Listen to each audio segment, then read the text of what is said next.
जय माता दी। आज सभी को 75वें स्वतंत्रता दिवस की हार्दिक शुभकामनाएं। और आज का टॉपिक जो है क्लास 10th और कंपैरेटिव एग्जामों के लिए भी बहुत इंपॉर्टेंट है कि ऑक्सीकरण व अपचयन की अभिक्रिया क्या होती है। तो देखिए, मैं आपको एक उदाहरण बता रहा हूं, उसके बाद मैं इस परिभाषा पर आऊंगा कि कॉपर के चूर्ण को कॉपर के चूर्ण को यदि चाइना डिश पर रख करके और बर्नर की सहायता से आप गर्म करते हैं तो कॉपर को जब गर्म किया जाता है तो कोई भी चीज ऑक्सीजन की उपस्थिति में ही क्रिया संपन्न होती है। तो जब तांबे के चूर्ण को गर्म किया यानी कि तापन किया तो वो ऑक्सीजन से क्रिया करके और कॉपर ऑक्साइड बना लेता है। कॉपर ऑक्साइड बना लेता है। कॉपर ऑक्साइड जैसे ही बन जाता है तो जो कॉपर था उस पर एक काली परत चढ़ जाती है। कॉपर पर कैसी परत चढ़ जाती है? काली परत। अब देखिए, जो कॉपर ऑक्साइड था उसको तापन की क्रिया के दौरान ही उससे हाइड्रोजन गैस से गुजारा गया। तो हाइड्रोजन गैस से गुजारा जाता है तो कॉपर का रंग भूरा हो जाता है, यानी जो काली परत थी वो क्या हो जाती है? भूरी। और कॉपर में जो ऑक्सीजन थी वो हाइड्रोजन से क्रिया करके और वाष्प जल वाष्प बना करके और वायुमंडल में निष्कासित हो जाती है। तो देखिए, यही जो बात है वो मैंने ऊपर कही है कि वह रासायनिक अभिक्रिया जिसमें एक पदार्थ ऑक्सीजन ग्रहण करता है। तो देखिए, कॉपर ने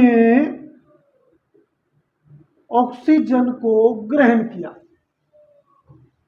क्या किया? ऑक्सीजन को ग्रहण किया और कॉपर में ऑक्सीजन की वृद्धि हुई और क्या बना लिया उसने? दो कॉपर ऑक्साइड के दो अणु बना लिए। तो ऑक्सीजन ग्रहण करता है यानी ऑक्सीजन की वृद्धि होती है। दूसरा मैंने कहा है या कोई ऋण विद्युत तत्व ग्रहण करता है। ऋण विद्युत तत्व का मतलब समझे आप कि ऑक्सीजन की जो संयोजकता है वो -2 होती है, यानी कि ये 2 इलेक्ट्रॉन ले सकता है। तो ये ऋण विद्युतीय तत्व है, इसको भी इसने ग्रहण किया कॉपर ने। तो ये कैसा है? ऋण विद्युतीय तत्व। तो इसलिए मैंने क्या लिख दिया? यह ऋण विद्युतीय तत्व ग्रहण करता है। दूसरा मैंने कहा कि या हाइड्रोजन या इलेक्ट्रॉन का निष्कासन कर देता है। तो देखिए, सेकंड प्रक्रिया में इलेक्ट्रॉन्स का निष्कासन किया, यानी ये जो हाइड्रोजन गैस थी इस पर 2 इलेक्ट्रॉन्स की मात्रा थी। वो 2 इलेक्ट्रॉन्स जो है इस ऑक्सीजन ने लिए और लेकर के एक अणु उदासीन जल का बना लिया। तो इस अभिक्रिया के दौरान आपने देखा कि आपका ऑक्सीकरण हुआ, ऑक्सीकरण की प्रक्रिया संपन्न हुई, यानी ऑक्सीडेशन हुआ। अब दूसरा लिख रखा है मैंने अपचयन।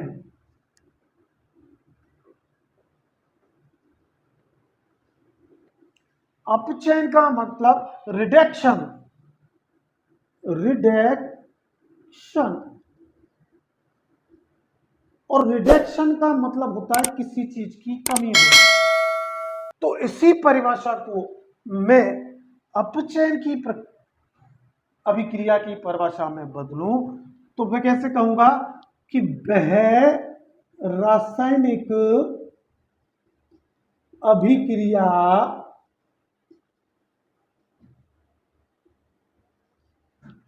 जिसमें एक पदार्थ हाइड्रोजन, क्या हाइड्रोजन या धन विद्युतीय तत्व, क्योंकि हाइड्रोजन कैसा है, धन विद्युतीय तत्व, धन विद्युतीय तत्व ग्रहण करता है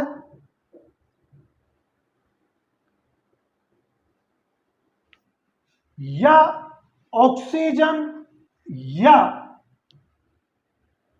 क्या कहेंगे कि ऑक्सीजन या इलेक्ट्रॉन्स की वृद्धि करता है। तो यहां ऑक्सीजन का निष्कासन करता है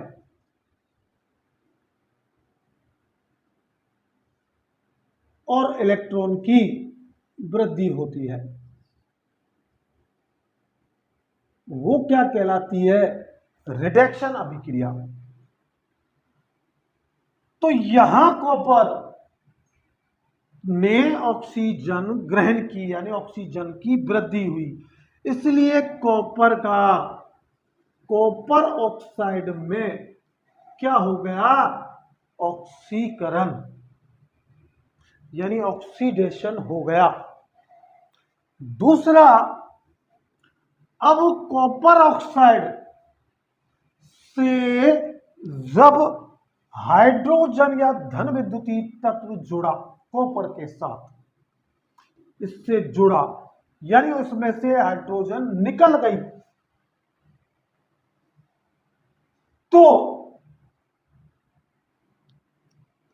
इसने ऑक्सीजन ग्रहण की।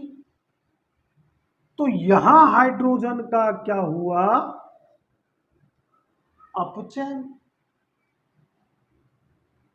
यानी आपका क्या हुआ, अपचयन, रिडक्शन हुआ। और अपचयन यानी ऑक्सीडेशन और रिडक्शन की अभिक्रिया को बेहतर ढंग से समझने के लिए हम एक उदाहरण और ले रहे हैं कि जिंक है जो सॉलिड है, ठोस अवस्था में है, और वो हाइड्रोक्लोरिक अम्ल यानी इसमें धनात्मक हाइड्रोजन है और क्लोरीन आपकी ऋणात्मक संयोजकता वाला तत्व है, इसके विलयन से संयोग करता है और ये जिंक जो है ऋण विद्युतीय तत्व यानी कि ऋणात्मक तत्व से क्रिया करके और ZnCl2 यानी कि जिंक क्लोराइड बनाता है। तो Zn जिस समय ठोस था उस समय यह उदासीन था। अब देखिए, जैसे ही Zn ने क्लोरीन के दो अणुओं से क्रिया की तो Zn ने 2 इलेक्ट्रॉन्स दिए, यानी इस पर अब Zn की संयोजकता 2 हो गई और इसने 2 इलेक्ट्रॉन लिए। तो इस प्रकार ZnCl2 एक उदासीन तत्व बना, यानी कि Zn ने यहां किसका काम किया, अपचायक का, रिडक्टेंस का कार्य किया। तो Zn क्या है, अपचायक।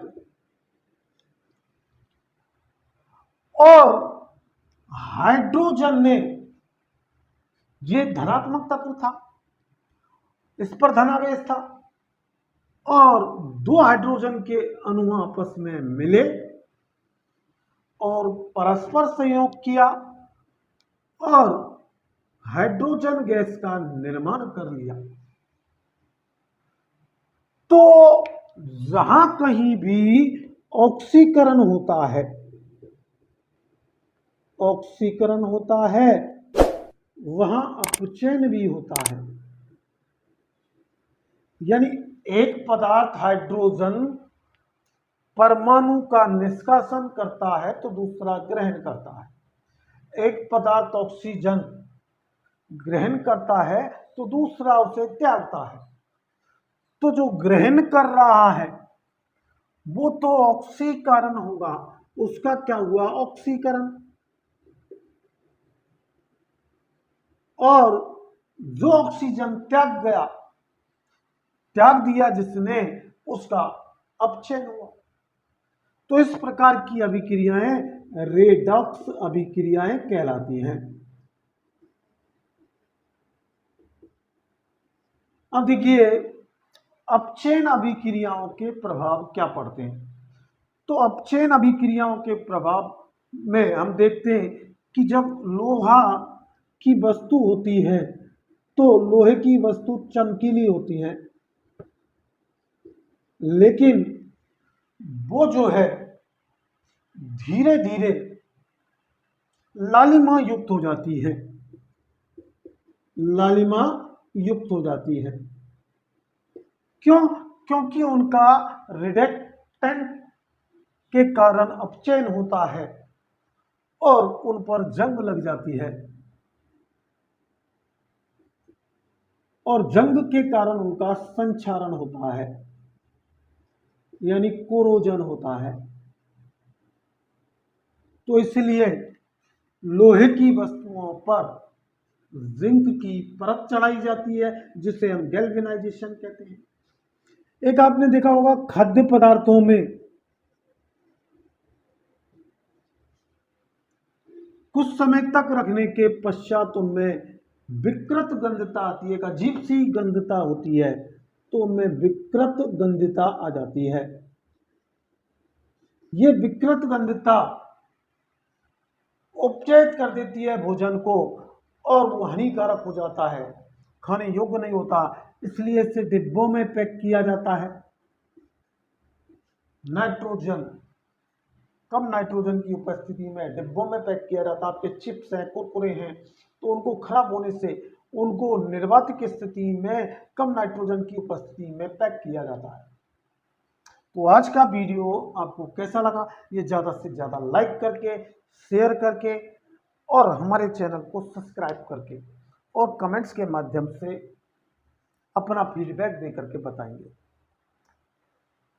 सभी भाईचारे के साथ आपने स्वतंत्रता दिवस मनाया होगा और हमारे देश भारत की अखंडता, संप्रभुता और एकता को और धर्मनिरपेक्षता को बनाए रखने के लिए मैं निवेदन करता हूं कि भाईचारे के साथ खुद का और देश का विकास करें।